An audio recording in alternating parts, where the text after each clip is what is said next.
Sobat Akuntansi, pernah bertanya-tanya bagaimana dana APBN atau APBD dicatat dan dilaporkan? Itu adalah tugas mulia dari akuntansi pemerintahan lembaga.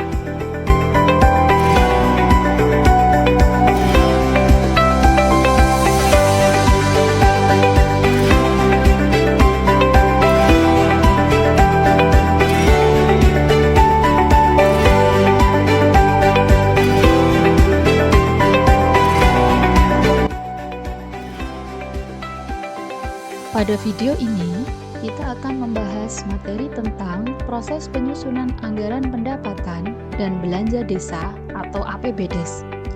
Materi ini bukan hanya teori, tapi adalah keterampilan wajib bagi kamu yang bercita-cita menjadi perangkat desa. Untuk kesempatan ini, materi yang akan kita pelajari adalah bagaimana menyusun rancangan anggaran keuangan desa atau kelurahan. Sobat Akuntansi, sebelum kita menyusun anggaran pendapatan dan belanja desa atau APBDes, terlebih dahulu kita harus melalui tahap perencanaan. Tahap perencanaan ini merupakan fondasi dalam pengelolaan desa. Ada 3 langkah dalam tahap perencanaan. Yang pertama adalah kita harus menyusun RPJMDes atau Rencana Pembangunan Jangka Menengah Desa. Dokumen ini merupakan dokumen perencanaan strategis desa yang menetapkan visi, misi, dan program prioritas 6 tahunan kepala desa terpilih. Berikutlah langkah kedua adalah menyusun RKPDes atau Rencana Kerja Pemerintah Desa. Dokumen ini merupakan turunan operasional dari RPJMDes, berisi daftar rencana kegiatan, lokasi, dan pagu indikatif atau perkiraan biaya yang akan dilaksanakan untuk tahun depan dan disusun setiap tahun. Langkah terakhir atau yang disebut sebagai jantung perencanaan adalah musyawarah desa atau musdes.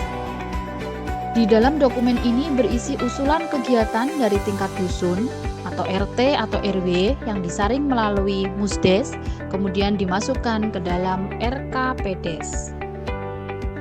Kemudian, sebelum menyusun anggaran pendapatan dan belanja desa atau APBDes, ada beberapa pihak yang berperan dalam penyusunannya. Yang pertama adalah kepala desa atau lurah. Kepala desa ini merupakan pemegang kekuasaan pengelolaan keuangan desa yang bertanggung jawab penuh atas penyusunan dan pelaksanaan APBDes. Setelah itu, BPD atau Badan Permusyawaratan Desa. BPD memiliki hak budgeting untuk membahas, menyepakati, atau bahkan menolak rancangan APBDes yang diajukan Kades. Selanjutnya adalah camat atau bupati. Camat atau bupati ini melakukan evaluasi dan pembinaan serta memastikan anggaran desa tidak tumpang tindih dan sesuai aturan. Selanjutnya, bagaimana mekanisme penyusunan anggaran pendapatan dan belanja desa atau APBDes? Mari kita pahami materi berikut ini. Menyusun anggaran pendapatan dan belanja desa atau APBDes memiliki 4 alur sebagai berikut. Alur yang pertama adalah penyusunan rancangan. Kades dan tim menyusun rancangan APBDes berdasarkan RKPDes tahun berjalan dan perkiraan pendapatan yang akan diterima. Kemudian, alur kedua adalah musyawarah BPD. Rancangan ini diajukan dan disampaikan kepada BPD untuk dibahas dan disepakati bersama. Alur selanjutnya adalah evaluasi kabupaten atau kota.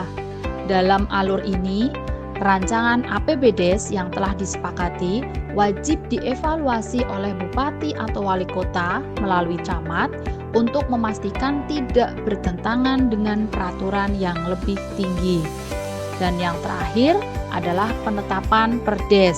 Setelah diperbaiki jika ada dan disetujui, rancangan APBDes ini ditetapkan menjadi peraturan desa tentang APBDes dan disampaikan paling lambat tanggal 31 Desember. Setelah memahami alur penyusunan APBDes, berikutnya adalah memahami postur APBDes. yaitu pos-pos apa saja yang masuk ke dalam APBDes. Berikut penjelasannya. Pemahaman mengenai postur APBDes juga diperlukan untuk memudahkan dan mengingatkan kembali pemerintah desa dari mana dana yang diperoleh desa dan untuk apa dana tersebut digunakan. APBDes terdiri dari 3 komponen, yaitu pendapatan, belanja, dan pembiayaan desa. Yang dimaksud dengan pendapatan desa adalah semua penerimaan desa dalam 1 tahun anggaran yang menjadi hak desa dan tidak perlu dikembalikan oleh desa.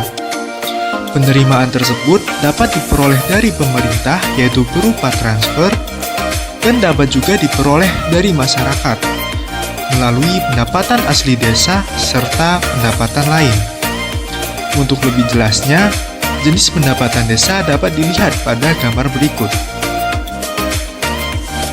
Yang dimaksud dengan belanja desa adalah kewajiban desa dalam 1 tahun anggaran yang tidak akan diperoleh pembayarannya kembali oleh desa.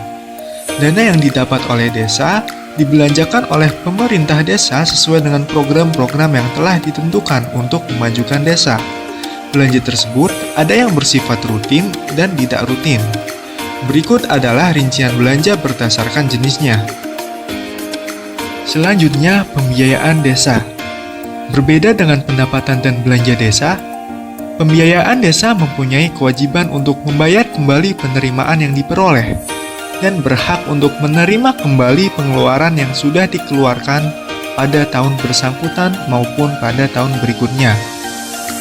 Penerimaan pembiayaan dapat berasal dari silpa tahun sebelumnya yang terjadi karena pendapatan yang lebih besar dari belanja, adanya penghematan belanja, dan sisa dana kegiatan yang belum selesai. Selain silpa tahun sebelumnya, penerimaan pembiayaan juga dapat berasal dari pencairan dana cadangan dan hasil penjualan kekayaan desa yang dipisahkan kecuali tanah dan Sobat akuntansi, bagaimana jika anggaran berubah?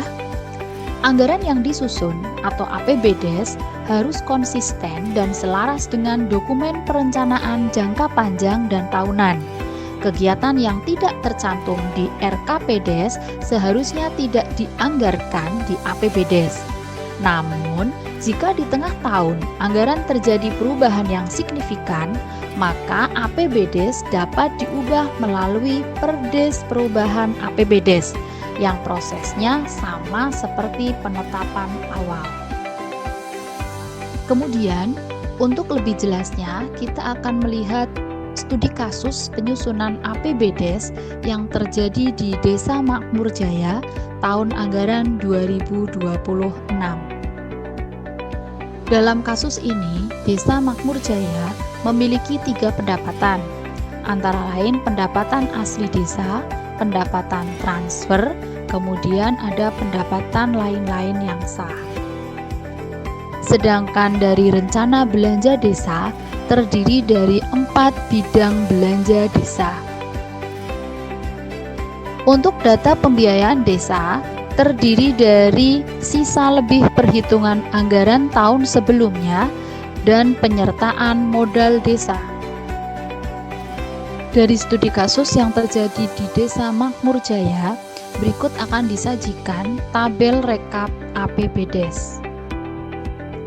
Di sini disajikan untuk rekap rencana anggaran pendapatan dan belanja Desa Makmur Jaya tahun 2026, di mana untuk jumlah pendapatan adalah 1.255 juta, kemudian total belanjanya adalah 1.125 juta, sehingga terjadi surplus anggaran sebesar 130 juta. Sedangkan untuk pembiayaan, yaitu silpa dan pengeluaran pembiayaan 100 juta, sehingga silpa tahun berjalan 230 juta. Sobat akuntansi, kita telah belajar bahwa anggaran pendapatan dan belanja desa adalah siklus dari perencanaan akuntansi yang ketat. Dimulai dari RKPDes, disahkan oleh BPD, hingga disusun secara seimbang antara pendapatan, belanja, dan pembiayaan. Ingat, kunci dari rencana anggaran pendapatan desa yang baik adalah kepatuhan terhadap RKPDes dan transparansi. Semoga materi ini bermanfaat dan membuat kita semua semakin percaya diri dalam menyusun anggaran yang efektif. Terima kasih.